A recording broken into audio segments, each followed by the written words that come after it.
যে এই উম্মত জাহান্নামে যাবে কি করে জাহান্নামে যাবে, এটা আমার বুঝে আসে না।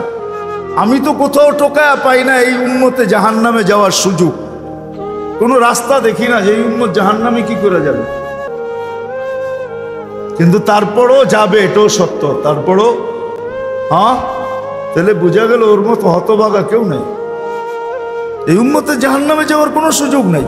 আমি আপনাকে দেখাইতেছি, আসসালাতু ইলা সালাতি কাফারা, যে 5 ওয়াক্ত নামাজ পড়ে সে বুকে হাত দিয়া বলতে পারে 24 ঘন্টার গুনাহ মাফ। কেন? হাদিস তো সত্য না মিথ্যা? এখন হুজুররা কইব সগীরা গুনাহ মাফ হয়ে যায়,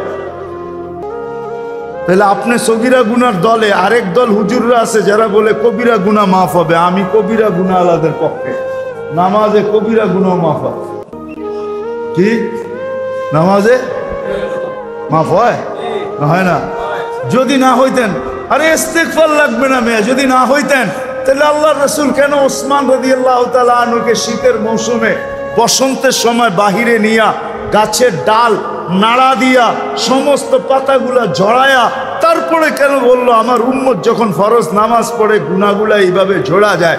ওইখানে কি বলছে নাকি বড় পাতা ছোট পাতা? ওইখানে তো পাতা একটাও ছিল না, ঠিক না? আল্লাহর রাসূল বুঝাইছে কোনো গুনাহই থাকবে না, নামাজ নিজেই ইস্তেগফার। আবার ইস্তেগফার কি? নামাজ নিজেই ইস্তেগফার, নামাজ নিজেই, নামাজ নিজেই জিকির। জিকির আছে কি? নামাজের চেয়ে বড়? আকিমিস সালাতা লিযিকরি, নামাজের চেয়ে বড় জিকির আবার কি? নামাজ নিজেই ইস্তেগফার, নামাজ নিজেই, নামাজ নিজেই সুয়াশের অ্যাকশন না খালি। আপনি নামাজ চিনেন?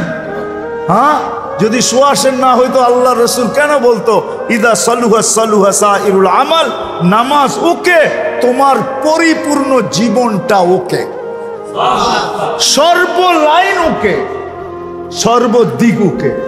তাহলে নামাজের ভিতরে যদি ইস্তেগফার না থাকতো তাহলে এটা কি করে হইতো? সমস্ত বন্দেগীকে গ্রহণযোগ্যতা পাওয়ার জন্য নামাজকে গ্রহণযোগ্যতামূলক বানাইতে হবে। নামাজ ওকে, সব ওকে। তো যেটা বুঝাইতেছিলাম পূর্ণতা, 24 ঘন্টা যে 5 ওয়াক্ত নামাজ পড়লো ওর তো সব গুনাহ মাফ, ও দোজখে যায় কি করে? আর তারপরেও যদি কিছু বেঁচে গেল তো বলতেছে আল জুমাতু ইলাল জুমাতি কাফারা, এক জুমার থেকে আরেক জুমায় পা দিবে, পুরা সপ্তাহটা মাফ, সপ্তাহটা। তারপরেও যদি কিছু বেঁচে যায় তাহলে ওই ব্যক্তি দোজখে যায় কি করে? আমাকে বুঝান। তারপরেও যদি কিছু বেঁচে গেল তাহলে একটু আগে তো বললাম ওই যে রান আউটের থেকে বাঁচাইয়া দিয়েন, ঠিক না?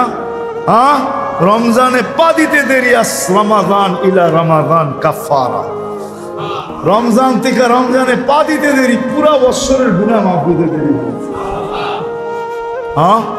মাফ হইতে দেরি হয়। কেন? মৌসুমে চলে আসছে, মৌসুমে চলে আসছে, মৌসুমে। আমরা তো ভাবি না প্রত্যেক ইফতারির সময় আল্লাহ 70,000 লোককে জাহান্নাম থেকে মুক্তি দেন। আপনি মনে করবেন 70,000 মুক্তি পায় নাকি? হুজুররা কইব হাদিসে তো 70,000 আছে। আমি বলবো না, 70,000-এর চেরম এই প্রবাদ বাক্যটা সত্য। শিশুর পিতা ঘুমিয়ে আছে সব শিশুরই অন্তরে। আমিও বলবো 70,000-এর পিঠে আরো কয়েক 70,000 ঘুমায় আছে। কেমনে জানেন? এই 70,000 কিয়ামতের দিন উঠা দাঁড়াবে আর বলবে আল্লাহ অধিকার দিবে সুপারিশের, এরা দাঁড়াবে আর সুপারিশ করে কয়েক 70,000 নেওয়া যাবে, ঠিক না? যেমন আল্লাহর রাসূল বৈশা আছেন তো জিবরিল আলাইহিস সালাম হাসতে হাসতে আসছে, বড় খুশি আজকে। আল্লাহ রাসূল জিজ্ঞাসা করছে এত খুশি কেন?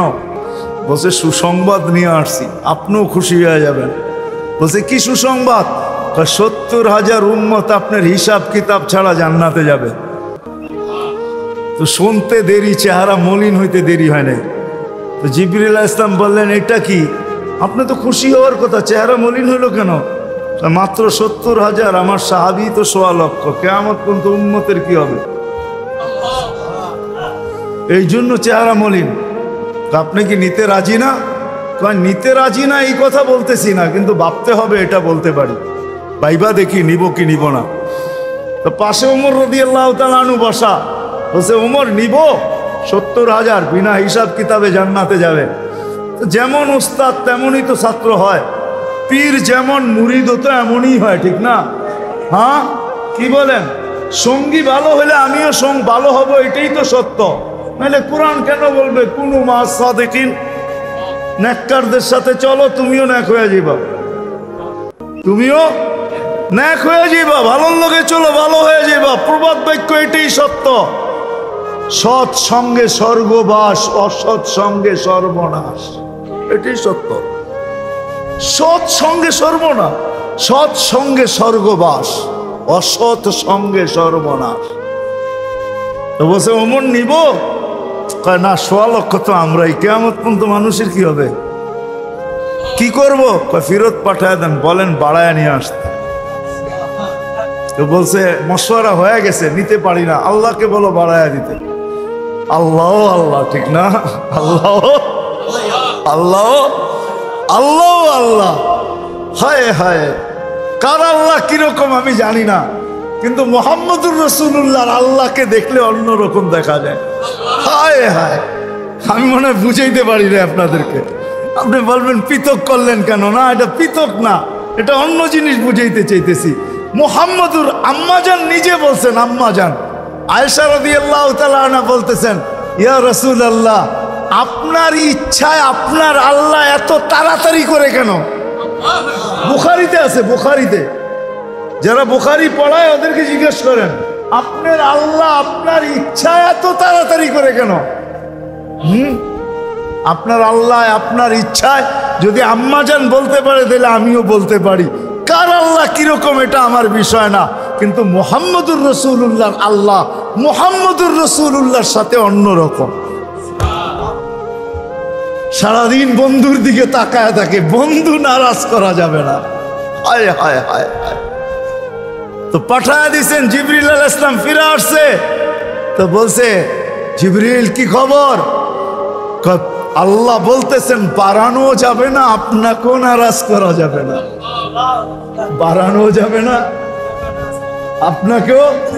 আপনি বলবেন এটা আবার কি করে সম্ভব? বাড়াবে না আবার আপনাকে নারাজ করবে না, এটা সম্ভব কি করে? আল্লাহ পদ্ধতি দিয়া দিছেন, বন্ধু বাড়ানো যাবে না, কিন্তু আপনাকেও নারাজ করা যাবে না। পদ্ধতি 70,000-এর প্রত্যেক ব্যক্তি 70,000 হাতে ধরে জান্নাতে নিয়ে যাবে। তাইলে কত যাবে হিসাব কিতাব ছাড়া জান্নাতে? কত? 490 কোটি উম্মত যাবে হিসাব কিতাব ছাড়া জান্নাতে। এই জন্যই বলতেছিলাম, প্রতিদিন ইফতারের সমাজে 70,000 আল্লাহ জাহান্নাম থেকে মুক্তি দেন।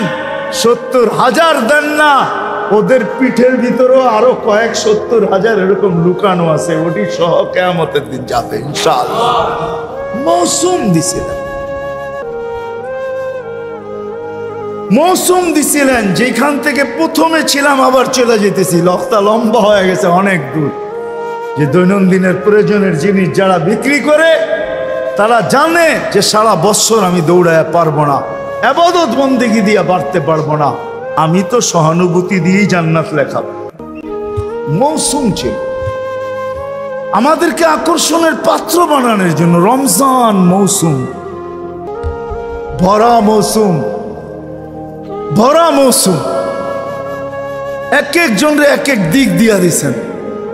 আপনি মনে করেন কেমন মৌসুম, কেমন আকর্ষণের পাত্র বানানোর জন্য আল্লাহ আল্লাহর রাসূল কতটুকু নিচে চলে আসছেন, কতটুকু নিচে। যদি আপনি ভাবেন তাহলে বুঝবেন। আল্লাহ রাসূল বলছে, যে কাউকে পেট ভরা রোজার দিন খাওয়াবে, তাকে আল্লাহ জান্নাত লেখা দিবে, জাহান্নাম থেকে মুক্তি দিবে, গুনাহ মাফ করবে। তো সাহাবা আয়েশা বলছে, ইয়া রাসূলুল্লাহ, পেট ভরা আমরাই তো খাইতে পাই না, কারে খাওয়াবো? আমরাই তো খাইতে পাই না, কাকে কোত্থেকে খাওয়াবে? তা আল্লাহ রসুল বলছে, আচ্ছা তাইলে যদি তুমি 1 গ্লাস দুধ খাওয়াও। বলছে এটাও তো সবসময় হয়ে ওঠে না। তাইলে একটা খেজুর, এটাও তো হয়ে ওঠে না। তো নামতে নামতে নামতে নামতে সুরবাতু মা আসছেন। সুরবাতু মা, 1 ঘোট পানি যে রোজাদারকে পান করাবে, 1 ঘোট পানি পান করাবে, 1 ঘোট পানি। এটা কিন্তু বাবার বিষয়। আমার বলা দ্বারা শোনা দ্বারা যতটুকু আপনার ভিতরে রেখাপাত না করবে, আপনি অ্যানালাইসিস করলে ভাবলে এর চেয়ে বেশি বুঝবেন। 1 ঘোট পানি, 1 ঘোট পানি। হুজুররা ওয়াজ করে, পদ্ধতি বলে না, হুজুররা ওয়াজ করে যে রোজা কবুল হওয়ার জন্য হালাল ইফতার কি শর্ত, ঠিক না? হ্যাঁ, হায় হায়, এই উম্মতকে কত সহজ পদ্ধতি দিছিল আল্লাহ, কত সহজ পদ্ধতি। প্রত্যেক বাড়িওয়ালা যদি সামনের বাড়িওয়ালাদেরকে বলতো, পুরা রোজার ভিতরে সব খাওয়ান আমরা তোমাদেরকে পাঠাবো, তোমরা পাক করো না, তোমরা পাক করো না, আমরা পাঠাবো। কেন? সহানুভূতি দেখাবো, জান্নাত নিব। সহানুভূতি দেখাবো আর জান্নাত নিব, জান্নাত নিব। আর সে যদি বলতো যে আমিও তোমারটা পাক করে পাঠাবো, তুমিও তোমার জন্য পাকায়ও না, আমার জন্য পাকাও, পাকাও তোমার জন্য পাকায়ও না, তাহলে দুজনের খানা হালালও হইতো, আবার দুজনের জান্নাতও লেখা হইতো, দুজনের খানা হালাল হয়ে যেত। হাদিয়া হালাল, হাদিয়া হাদিয়া হাদিয়া। আল্লাহর রসুলের জন্য সদকা হারাম, সদকা হারাম না? হ্যাঁ, কিন্তু আল্লাহর রসুল যখন ঘরে ঢুকছেন, ফুফুর ঘরে না কার ঘরে ঢুকছেন, যখন গোশত দেখছেন উপরে, ঠিক না? বলছে এই গোশত এত সুন্দর গ্রান পাকাইছে, তো খুব মজা করে মনে হয়। গ্রানই কইতেছে, ইয়া রাসূলুল্লাহ সাদাকা, কয় লাকি সাদাকাতুন ওয়ালানা হাদিয়াতুন, তোর লাগা সদকা, আমার জন্য হাদিয়া। খাওয়া না, তুই খাওয়াইলে হাদিয়া হয়ে যাবে, তাইলে প্রত্যেকের রিজিক হালাল হতো। আমার সমাজকে যদি বুঝাইতে পারতাম, তাইলে এই প্রশ্ন আমার সমাজের থেকে উঠা যেত। আমরা ফতুয়া তো দেই, মাসলা তো বলি, পদ্ধতি বলি না।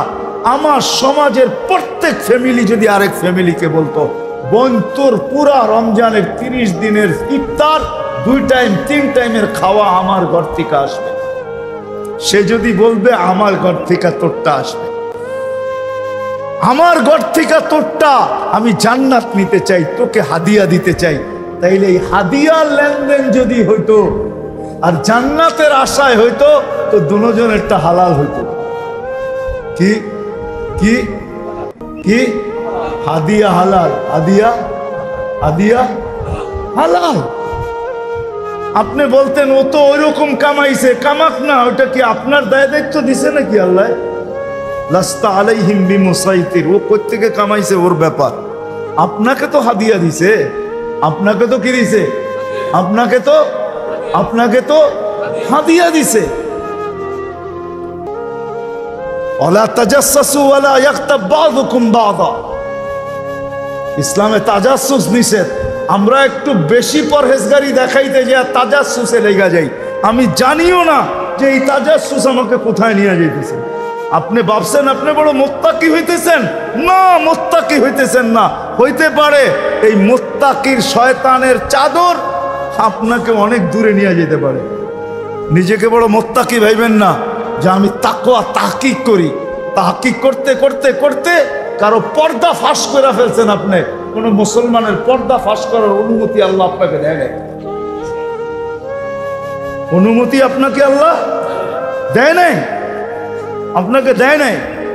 আমরা দেখি তো সমাজের অনেক ক্লিপ দেখি, অনেক বয়ান দেখি, অনেক কথা শুনি, মাঝে মাঝে বড় দুঃখ লাগে। এত সংকীর্ণ মনা কেন? হ্যাঁ, আমি ওদিনই বলতেছিলাম, মনে হয় উমরার থেকে আসার পরের দিনই এক বয়ানে বলতেছিলাম যে খোদার ওয়াস্তে আমাদের তো আজকে দুরবস্থা এরকম যে আমরা টুপির কালার পর্যন্ত দেখি। হ্যাঁ, টুপির কালার দেখা ছাড়েন, কাঠটুপি উঁচা কাঠটুপি নিচা দেখা ছাড়েন, উম্মতকে এক ভাবেন এক। বিশ্বাস হয় না? তাইলে আমি আপনাদেরকে এমন ব্যক্তির রেফারেন্স দিব যার উপরে ব্যক্তিত্ব নাই।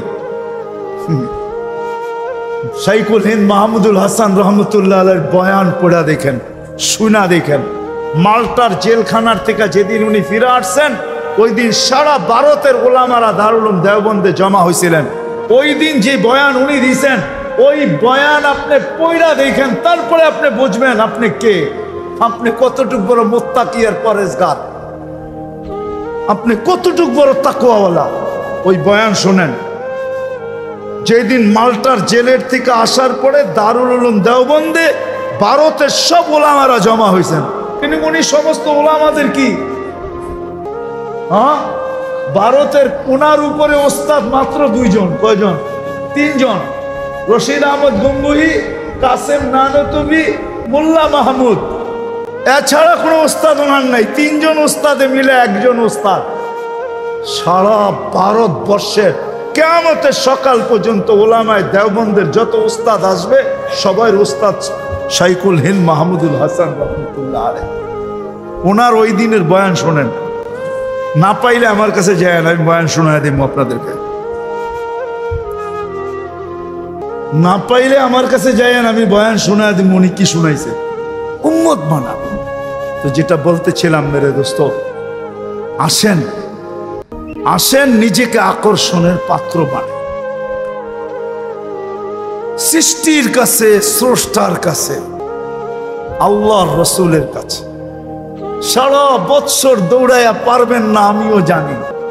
যাই আছে, ঝামেলা আছে, কাজ আছে, কাম আছে, অফিস আছে, আদালত আছে, ক্ষেত আছে, খামার আছে, মেইল আছে, ফ্যাক্টরি আছে, দোকান আছে, পাট আছে, হাট আছে, বাজার আছে, রোড আছে, ঘাট আছে, ঘর আছে, বাড়ি আছে। সারা বৎসরে দৌড়াই আপনি পারবেন না।